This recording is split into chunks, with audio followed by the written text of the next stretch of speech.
Bismillahirrahmanirrahim. Assalamualaikum warahmatullahi ta'ala wabarakatuh. Alhamdulillah, Alhamdulillah, Alhamdulillahi rabbil alamin. Assalatu wassalamu ala ashrafil anbiya'i wal mursalin wa ala alihi wa sahbihi ajmain. Bismillahirrahmanirrahim. Rabbi zidni ilman warzuqni fahman waj'alni minas salihin. Bismillahirrahmanirrahim.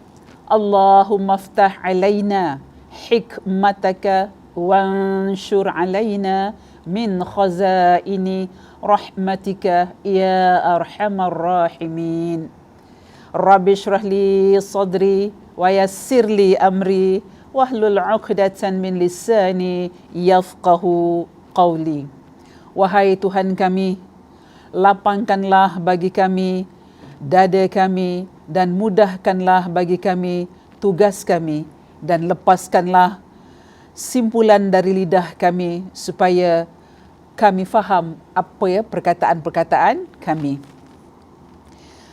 Baik, jamaah muslimah yang dirahmati Allah, hari ini kita bertemu lagi, kita bersiaran lagi dalam suasana digital, iaitu kita sambung kembali kisah-kisah wanita mulia yang dirindukan oleh syurga. Kita telah bincang, kita telah bahaskan, kita telah huraikan, kita telah kupaskan, kita telah ceritakan. Ada 4 wanita mulia yang dijamin oleh Allah dalam syurga. Siapakah keempat-empat itu? Mereka adalah Khadijah binti Khuwailid, iaitu isteri Rasulullah SAW. Yang kedua, Maryam binti Imran. Yang ketiga, Fatimah Az-Zahra binti Rasulullah SAW. Dan juga yang keempat, insya-Allah akan kita bincangkan, kita kupaskan, iaitu Asiyah, isteri Fir'aun.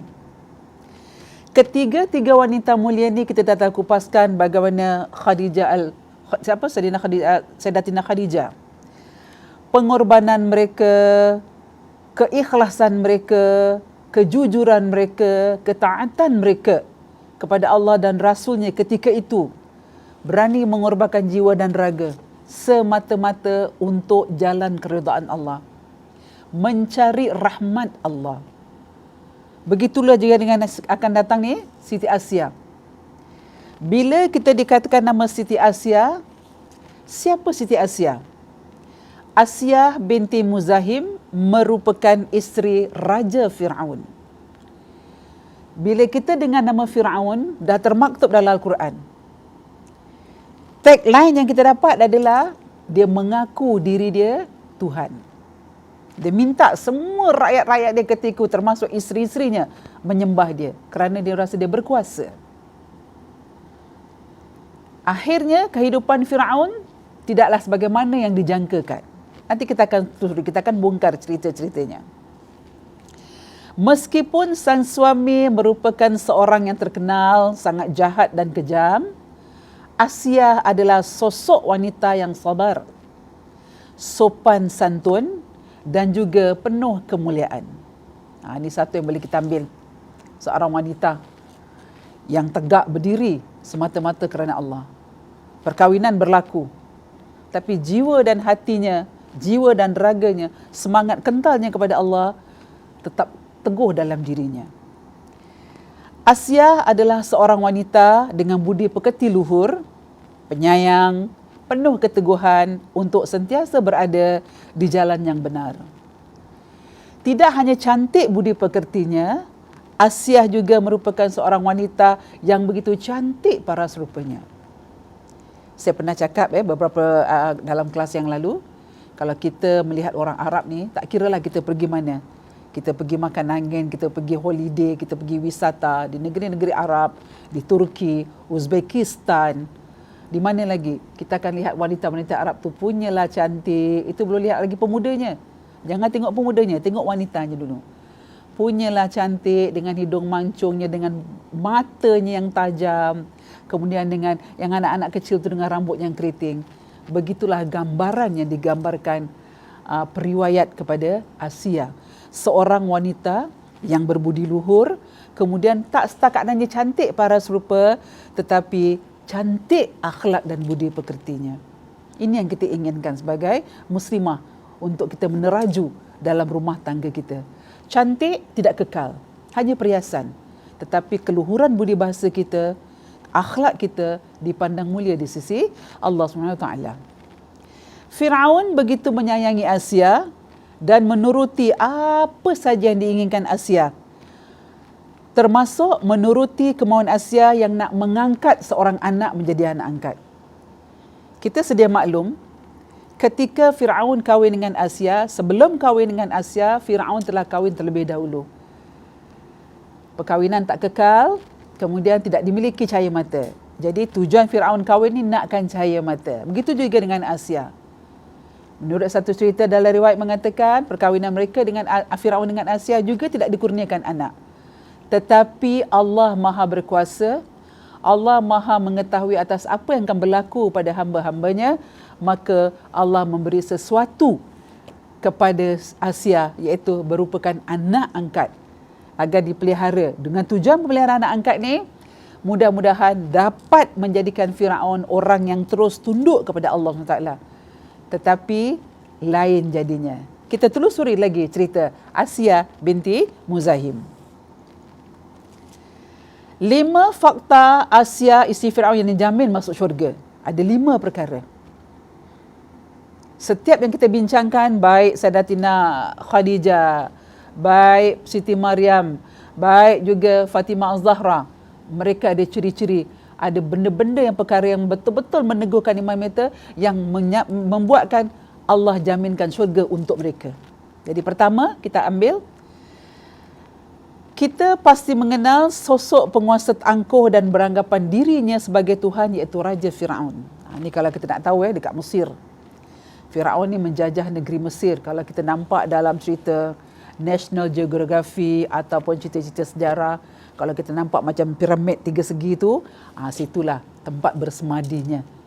Saya belum sampai kat Mesir, jadi hanya tengok melalui TV dan juga sejarah-sejarah. Tapi inilah yang Allah kasih, berlakunya Firaun ni, kerajaan Firaun di Mesir. Namun tahukah kita ada sosok wanita beriman yang begitu mulia? Ia merupakan isteri Firaun yang bernama Asia binti Muzahim.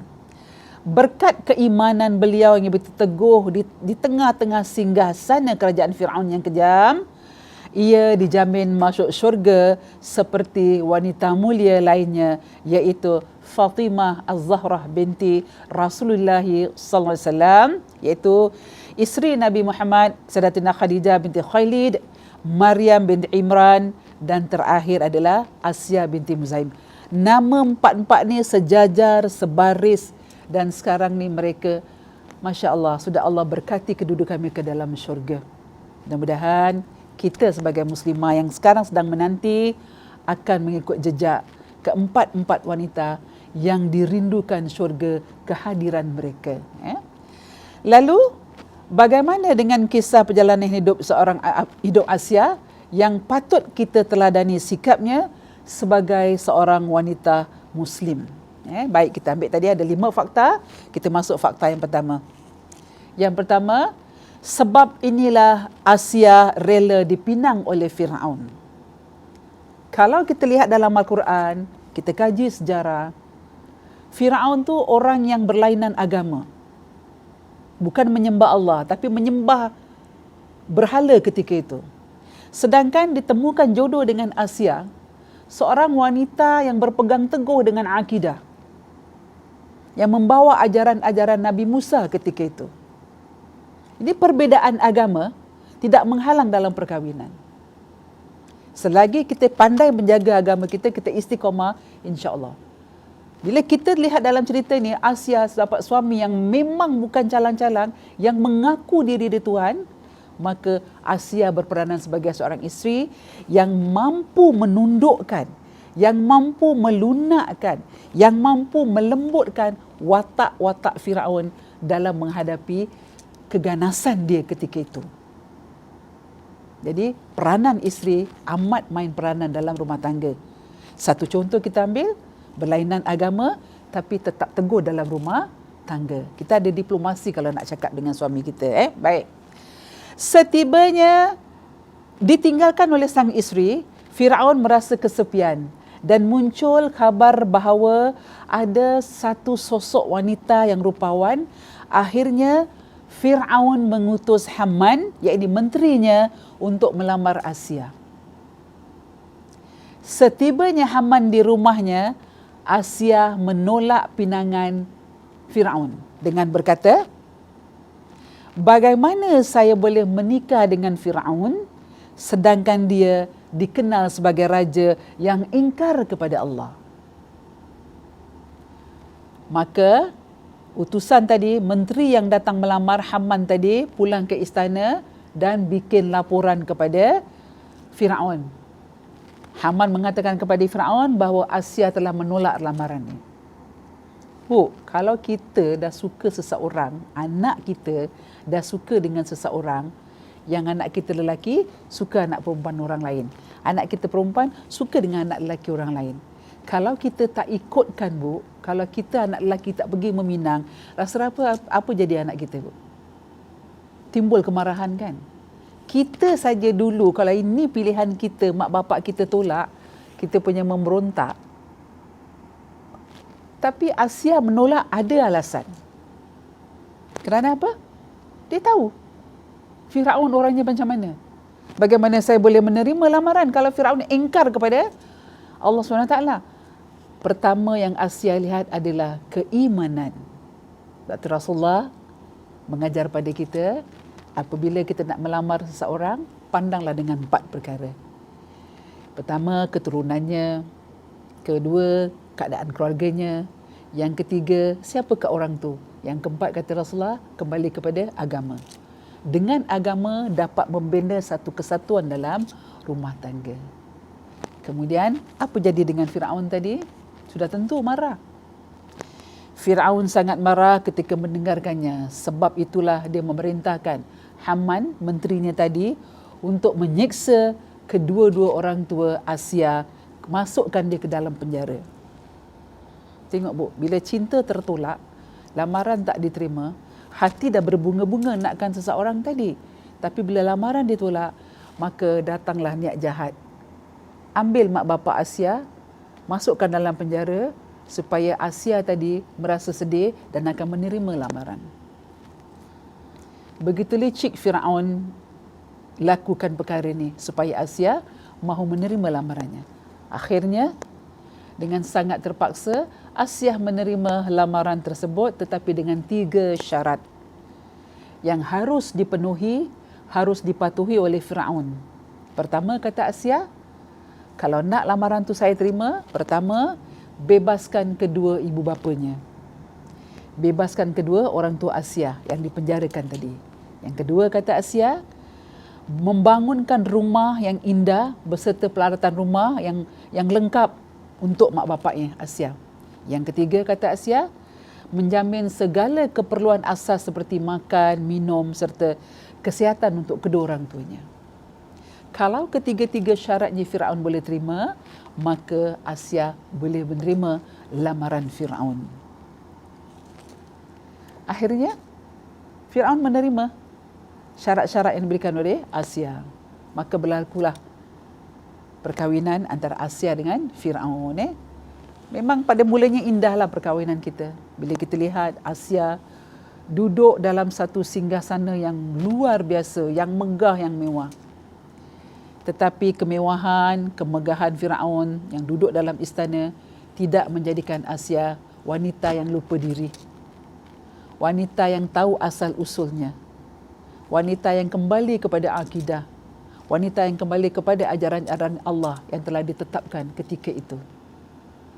Kemewahan tidak menjadikan Asia luntur segala-galanya. Kemegahan istana Firaun tidak menjadikan Asia lupa segala-galanya. Tetap istiqamah dalam menjalankan syiar Allah. Baik, kedua. Tadi pertama, ada 5 fakta. Yang kedua kita ambil, Asia sosok wanita yang sempurna. Menghadapi suami yang suka berlaku kejam dan zalim, tak dapat dibayangkan betapa besar kesabaran Asia dalam menempuh perjalanan hidupnya yang begitu berat. Jadi istilahnya macam risiko. 3 syarat yang diminta oleh Asia dan dipenuhi oleh Firaun, maka Asia tetap menempuh lagi perjalanan sebagai seorang isteri dalam istana Firaun. Ketika itu yang sangat-sangat kita takuti, yang mengaku diri dia Tuhan. Tetapi sebagai hamba Allah Subhanahu wa taala yang selalu patuh, Asia yakin dapat melewati semua ini tanpa ada rasa keraguan sekalipun terhadap Allah Subhanahu wa taala. Meniti hari-hari biasa seperti dalam rumah tangga sebagaimana orang lain. Tidak hanya itu, Asia juga termasuk di antara wanita yang sempurna. Hal ini diriwayatkan dari Abu Musa radhiyallahu an berkata, Rasulullah bersabda, banyak dari kaum laki-laki yang sempurna dan dari kaum perempuan yang tidak ada sempurna kecuali Asia isteri Firaun dan Maryam binti Imran. Nabi jamin, Nabi beri satu kata tagline, tidak ada wanita lebih sempurna. Nabi sebut nama Asia dan juga Maryam binti Imran. Ini kehebatan wanita-wanita yang dirindukan syurga. Bila kita dengar syurga, seperti minggu-minggu lepas saya bercakap, kita bayangkan betapa syurga tu indah. Kalau kita nak makan, tak perlu kita sibuk-sibuk nak cari makan. Dayang-dayang datang membantu kita. Kita hanya kat dalam syurga tu rehat, relax aja, tak payah buat kerja. Tak sibuk-sibuk nak hantar anak cucu pergi sekolah. Tak sibuk-sibuk nak siapkan apa pun tugas. Tak sibuk bangun pagi, cuci baju apa. Semua Allah kasih keringanan dalam syurga. Berehat-rehatlah kamu dalam syurga.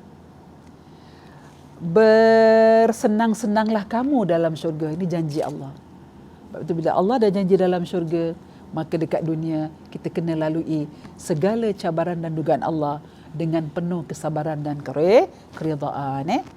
Baik, kemudian kita teruskan lagi.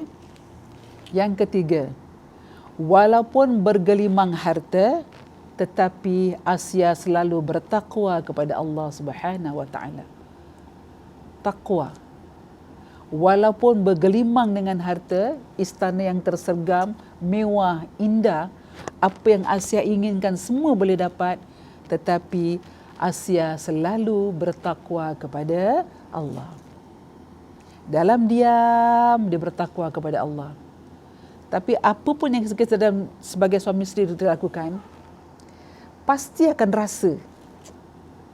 Sebab tu bila suami kita berkata bohong dengan kita, contoh. Balik kerja lambat, ada kerja overtime lah begitu ini. Satu saat Allah akan tunjukkan kepada kita sebagai seorang diri, akan rasa benda tu. Ini feeling yang Allah kasih sebagai suami isteri. Contoh saya je. Saya tinggal tingkat 2. Kalau suami balik kerja, pukul 5 tu saya dah rasa. Kejap lagi mesti dia balik. Mesti rasa dapat rasa. Inilah kata Allah, labith tu. Kita berkahwin ni ibarat kita satu pakaian. Kita isteri pakaian suami, suami pakaian pada kita. Sebab tu bila pakaian, tak boleh kita dedahkan kepada orang lain. Itu adalah kita punya rahsia dalam rumah tangga. Kita akan rasa. Kalau tak pukul 5 minit, pasti tiba-tiba ketuk pintu. Assalamualaikum. Rasa hati kita. Begitulah dengan Firaun. Ketika Asia dalam diam bertakwa kepada Allah, dia rasa. Tapi nak cari bukti, belum ada bukti. Kerana terlalu sayang. Firaun terlalu sayang dengan Asia. Apa saja Asia inginkan dituruti oleh Firaun. Baik. Hidup dalam istana yang megah dan selalu berkecukupan tidak serta-merta membuat diri Asia menjadi seorang yang bangga akan harta. Inilah orang yang beriman. Kalau imannya kuat pada Allah, apa yang datang cabaran berkat depan dia akan atasi dengan ketenangan. Asia tetap menjalankan kewajipannya sebagai hamba Allah tanpa sepengetahuan suaminya yang zalim itu hingga ajal menjemput Asia.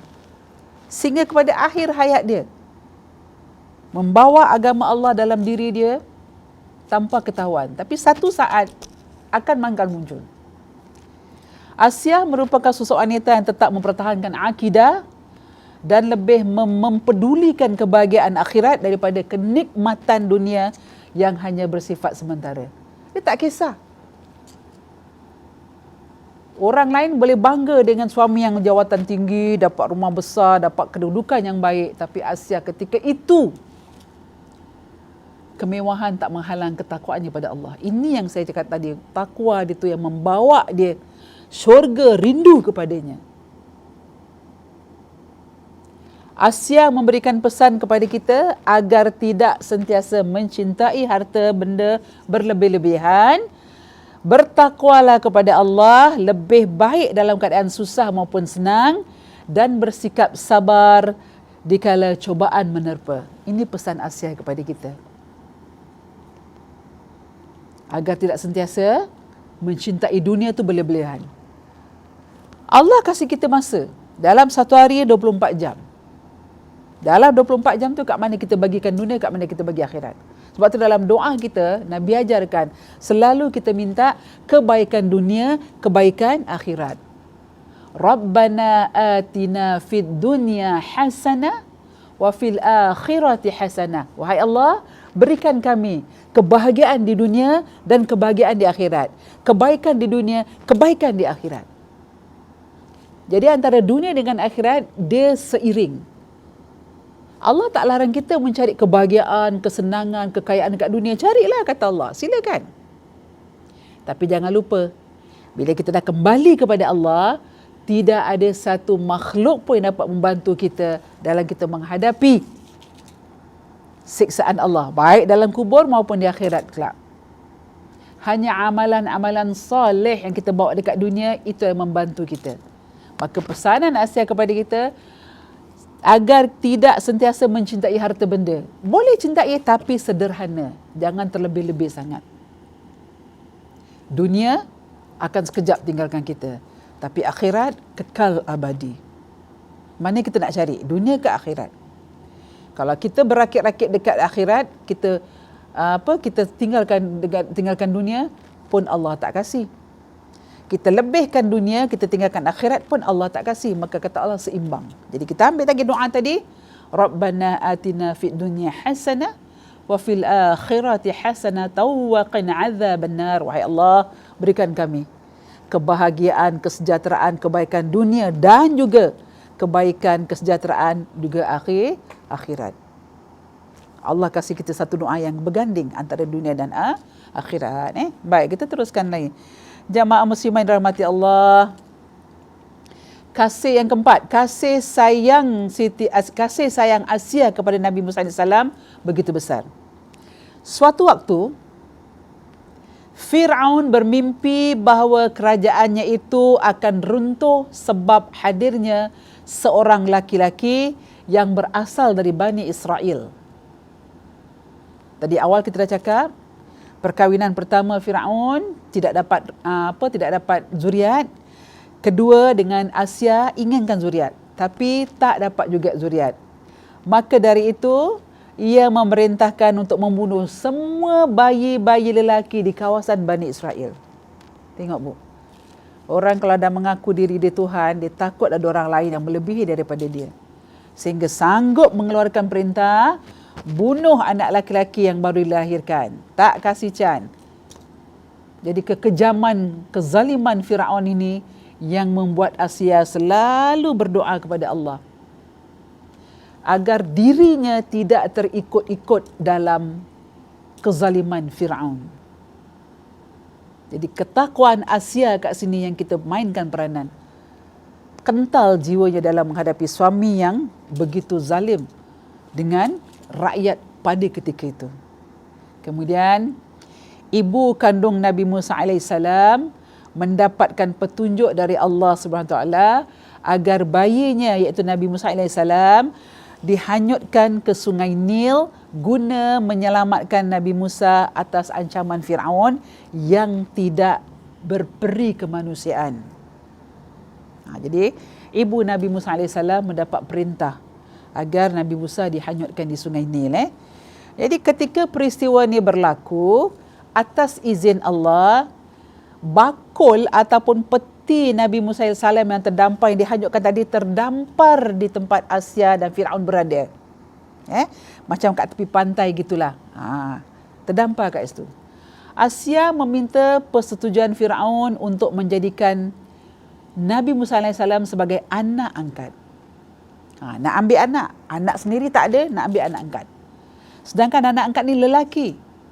Firaun dah dapat mimpi akan hadir seorang laki-laki yang akan musnahkan kerajaan dia, yang akan jatuhkan, runtuhkan dia sebagai kerajaan yang kuat ketika itu. Tapi suami oleh kerana isteri minta, dirayu, akhirnya Firaun mengalah juga.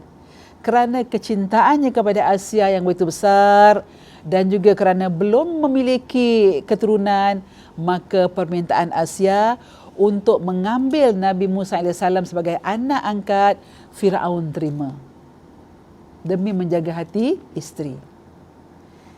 Asia pula bila dapat pelihara Nabi Musa AS, hatinya berbunga-bunga, hatinya suka. Inilah peranan dia sebagai seorang ibu untuk mencurahkan kasih sayang. Hal tersebut termaktub dalam Al-Quran surah Al-Qasas ayat 9. Yang bermaksud, dan berkatalah isteri Firaun, adalah ia penyejuk mata hatiku dan bagimu. Jadi Nabi Musa AS ni kata Asia, wahai Firaun, Nabi Musa ni anak angkat kita, penyejuk mata engkau dan juga mata aku.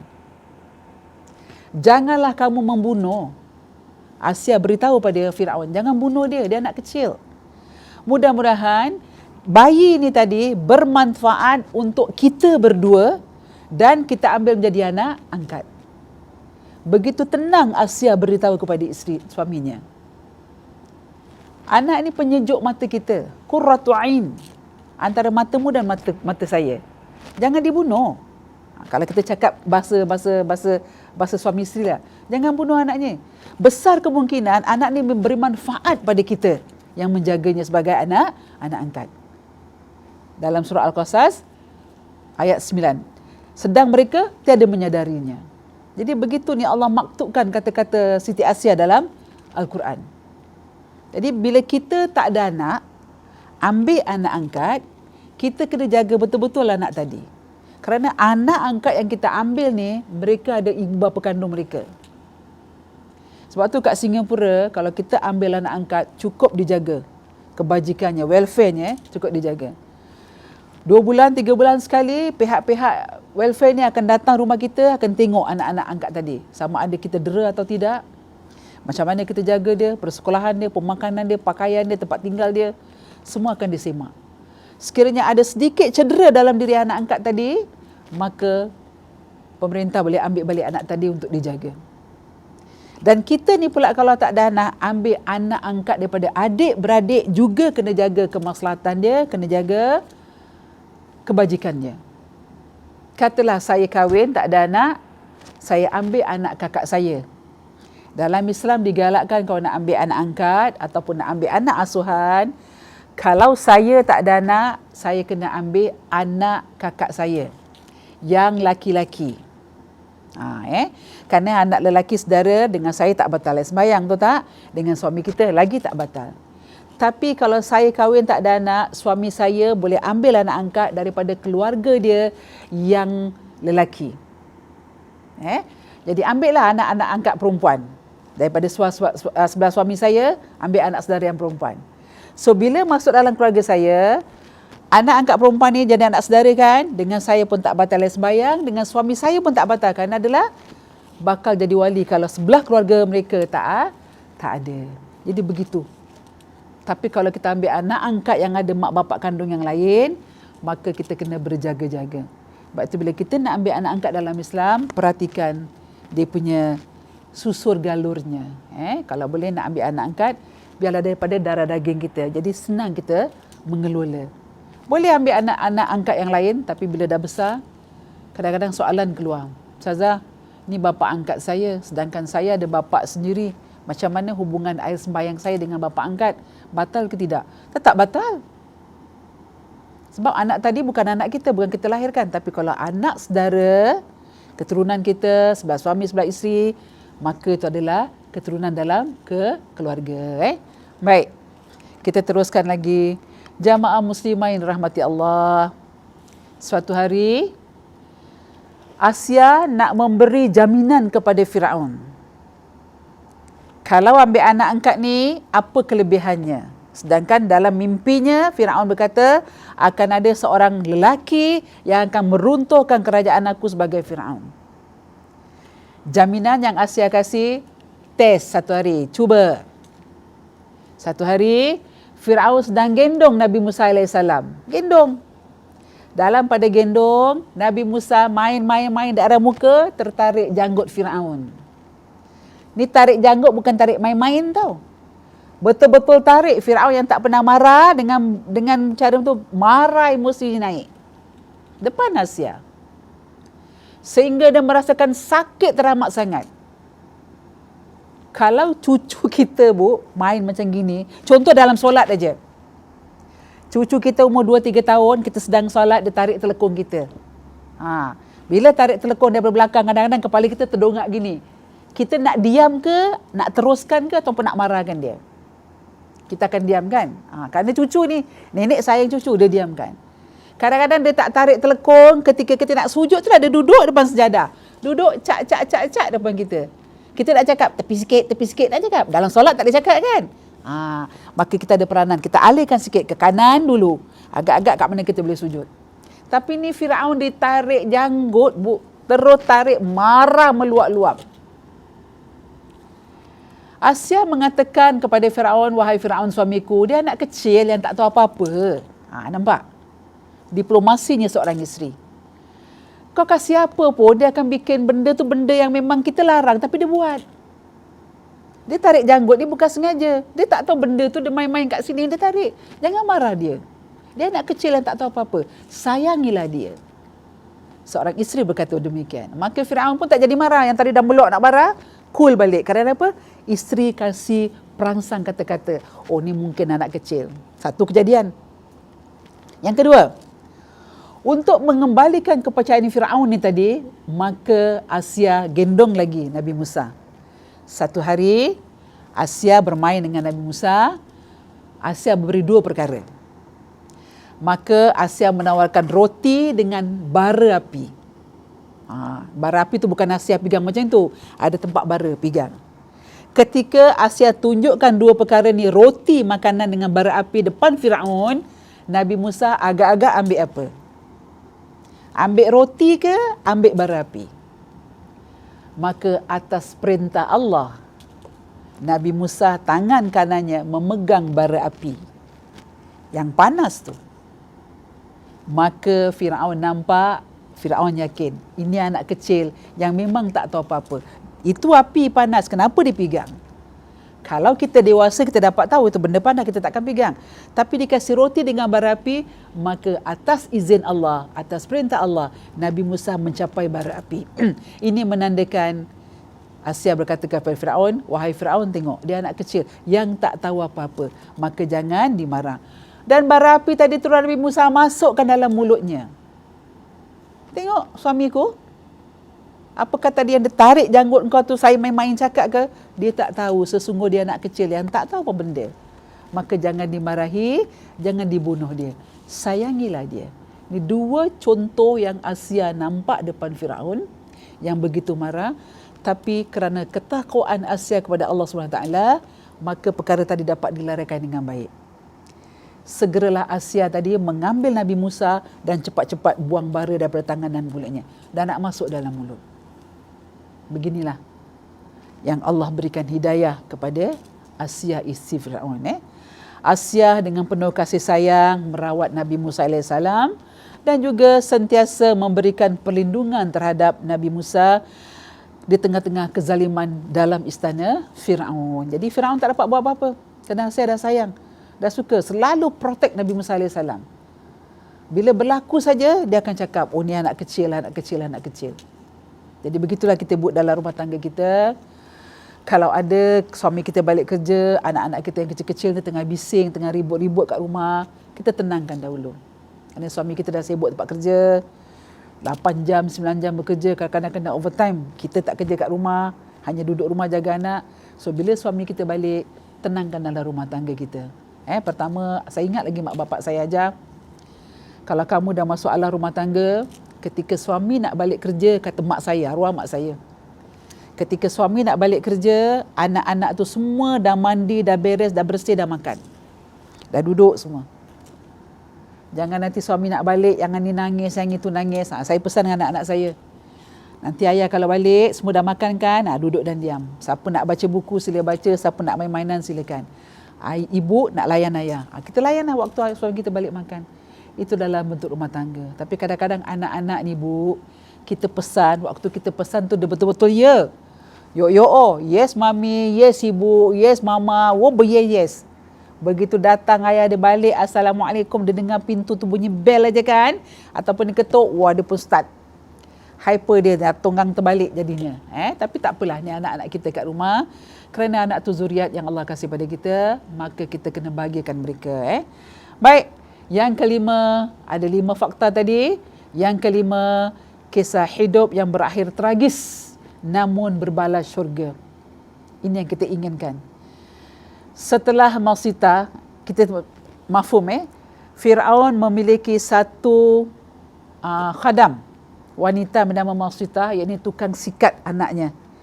Yang kita mafhum cerita ni, ketika sikat itu jatuh, Masita menyebut nama Allah. Anak Firaun mendengar, dia berkata, wahai Masita, nama siapakah yang kau sebut? Dia menyebut nama Allah yang jadikan aku, Allah jadikan kamu, dan juga Allah jadikan bapa kamu Firaun. Maka anak Firaun marah, report kepada Firaun. Jadi cerita ni kita dah mafhum bagaimana ketika Nabi naik Mi'raj ke langit, Nabi terhidur satu bau yang amat harum daripada satu pusara. Nabi bertanya, wahai malaikat Jibril, bau apakah yang harum ni, semerbak baunya, yang tak aku pernah bau dekat dunia. Maka malaikat Jibril berkata, wahai Rasulullah SAW, inilah makam Siti Masita, iaitu tukang sikat anak Firaun yang matinya diseksa oleh Firaun.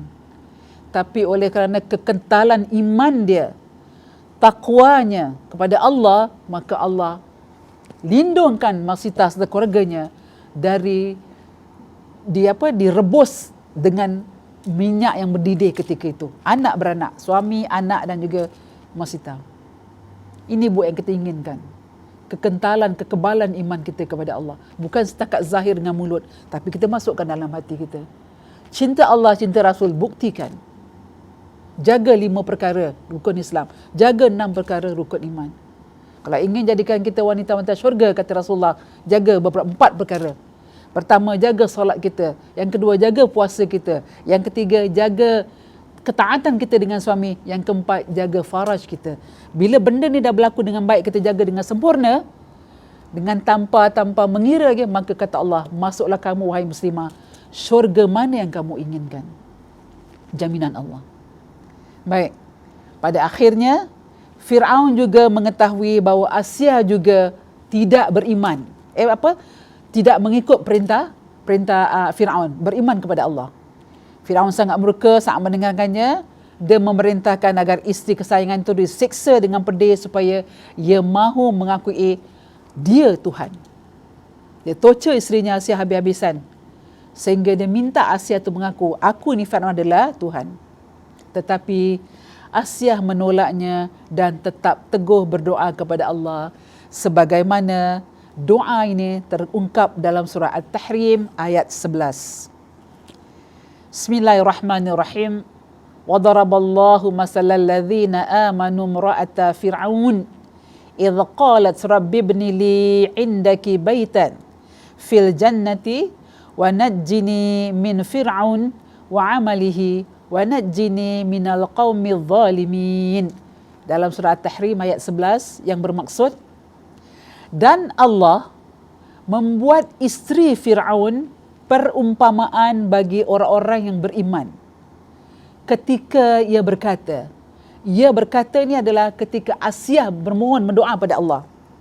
Ya Rabb, wahai Tuhanku, bangunkanlah aku untukku sebuah rumah di sisimu dalam Firdaus, dan selamatkanlah aku dari Fir'aun dan perbuatannya, dan selamatkanlah aku dari kaum yang zalim. Ini doa Asia.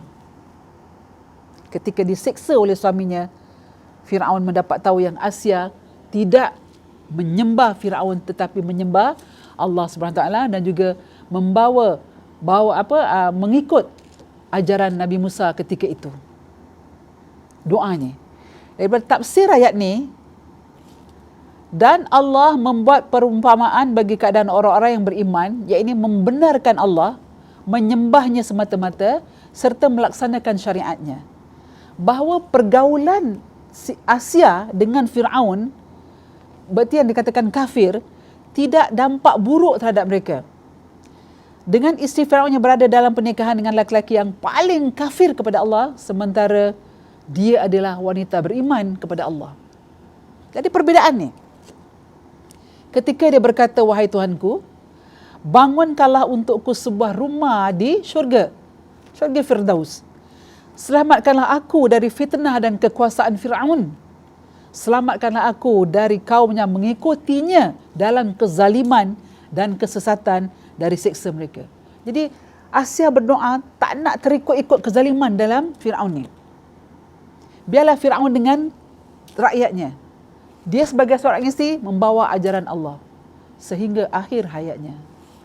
Dan tafsir ini juga mengatakan, وَضَرَبَ اللَّهُ مَثَلًا لِلَّذِينَ آمَنُوا امْرَأَةَ فِرْعَوْنَ. Dan Allah membuat isteri Fir'aun perumpamaan bagi orang-orang yang beriman, yakni kekuasaan orang kafir tidak dapat membahayakan mereka, sebagaimana Fir'aun tidak dapat membahayakan isterinya, padahal ia berada di bawah naungan orang yang paling kafir. Namun dengan keimanannya, Asia berhasil meraih syurga yang penuh kenikmatan. إِذْ قَالَتْ رَبِّ ابْنِي لِي عِنْدَكَ بَيْتًا فِي الْجَنَّةِ. Ketika ia berkata, Ya Rabb, bangunkanlah untukku sebuah rumah di sisimu dalam syurga. Maksudnya, yakni buatkanlah aku rumah yang dekat dengan rahmatmu, wahai Tuhanku, di tempat yang disiapkan bagi orang-orang yang dekat denganmu. Ini doa Siti Asia. Binakan aku istana, binakan aku rumah yang dekat dengan rahmatmu.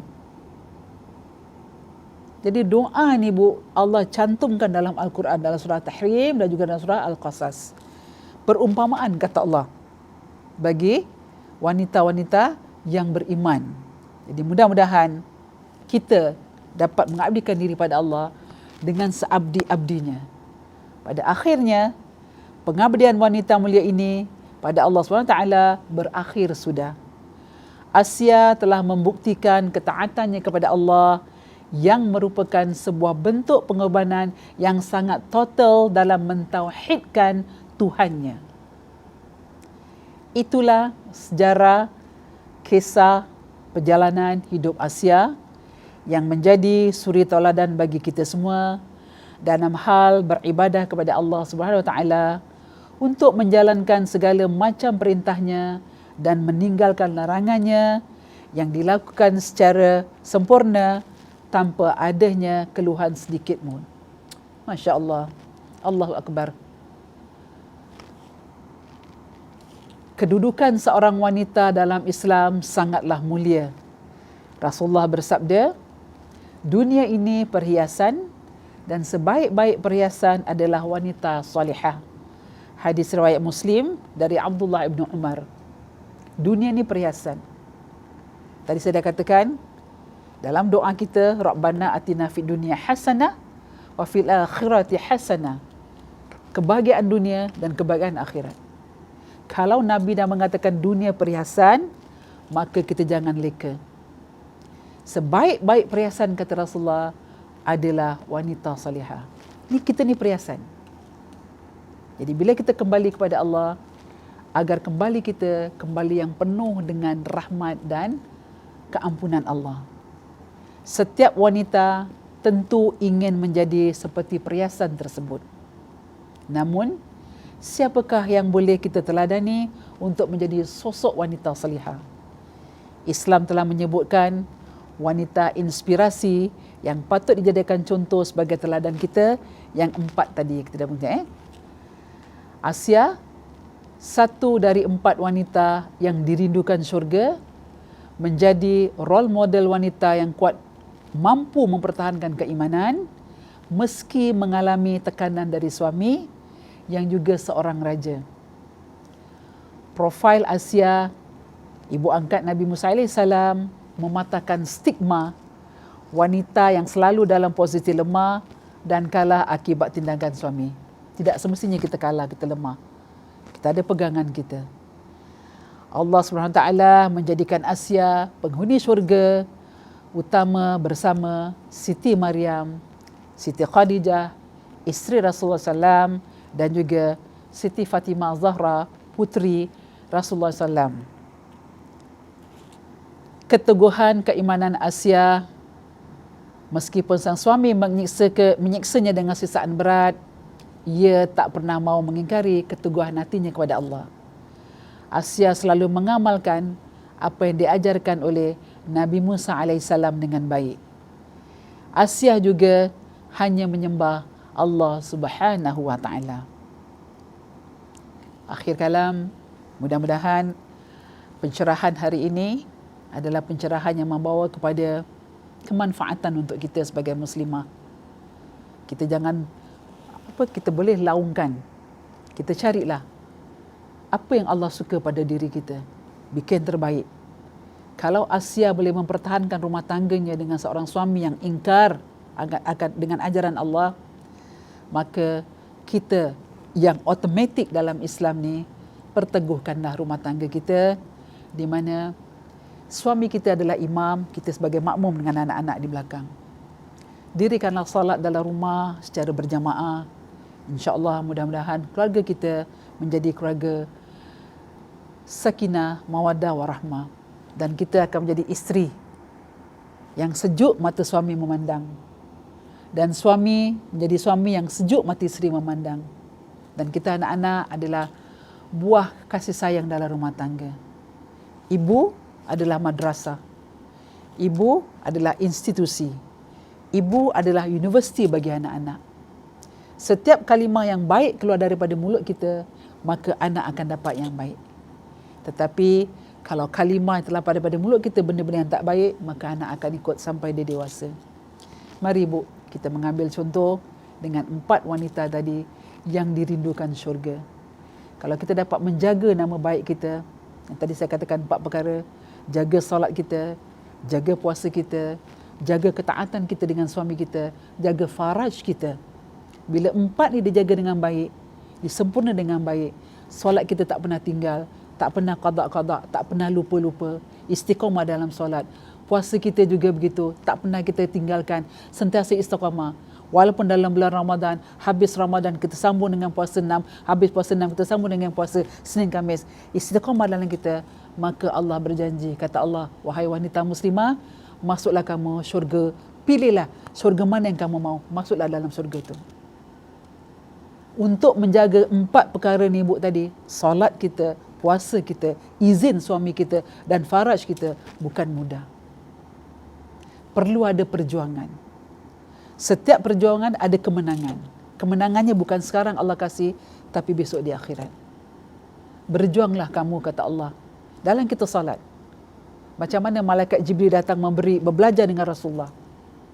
Ditanya, apa tu rukun iman, apa tu rukun Islam. Akhir kali kata Rasulullah, salatlah kamu seolah-olah kamu nampak Allah di hadapan kamu. Begitu dalam sifat salat kita, Bu. Kalau salat kita lagi belah-belah khusyuk, carilah kekhusyukan tu.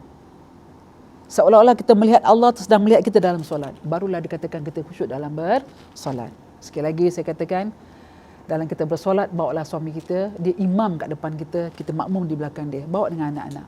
InsyaAllah, rumah tangga yang diberkati dengan keimanan, dengan ketakwaan, dalam kebahagiaan rumah tangga, maka Allah akan berkati rumah tangga tadi. Tapi kalau rumah tangga diikuti dengan kemarahan, dengan emosi, Di mana solat-solat hukum Allah kita tak jaga, maka rumah tangga tadi tak akan nampak kebahagiaannya. Mari kita telusuri sejarah-sejarah yang ada termaktub dalam Al-Quran. Bukan setakat dalam Al-Quran, sekarang banyak buku-buku sejarah dah menceritakan wanita-wanita mukminat, ummahatul mukminin. Kita cari, Bu. Ini baru 4 dikasih. Siapa yang 4 tadi? Adalah Siti Khadijah binti Khuwailid, Siti Maryam binti Imran, Fatimah Az-Zahra binti Rasulullah SAW, dan juga Asia. Banyak lagi nama-nama wanita di zaman Rasulullah yang mereka dijamin Allah masuk syurga. Pernah dengar nama Sumayyah? Masya Allah. Nanti satu saat bila sampai masa, kita akan ceritakan siapa tu Sumayyah. Anak beranak diseksa oleh orang-orang ketika itu. Tapi kental di dalam ibadah, kental dalam takwa pada Allah, maka jaminannya syurga. Mudah-mudahan kita termasuk 4 wanita yang dirindukan syurga. Wallahu a'lam. Akhir kalam, mari kita sama-sama dengan baca tasbih kafarah dan juga surah Al-Asri. Bertemu kita kerana Allah, berakhir kita kerana Allah. Pertemuan yang baik. Bismillahirrahmanirrahim. Subhanakallahumma wa bihamdika asyhadu an la ilaha illa anta astaghfiruka wa atubu ilaik. Bismillahirrahmanirrahim. Wal 'asri innal insana lafi khusr illa alladhina amanu wa 'amilus solihat wa tawassaw bil haqq wa tawassaw bis sabr. Sadaqallahul azim. Akhir kalam, dunia ini perhiasan, sebaik-baik perhiasan adalah wanita solihah. Wallahu a'lam. Assalamualaikum warahmatullahi wabarakatuh.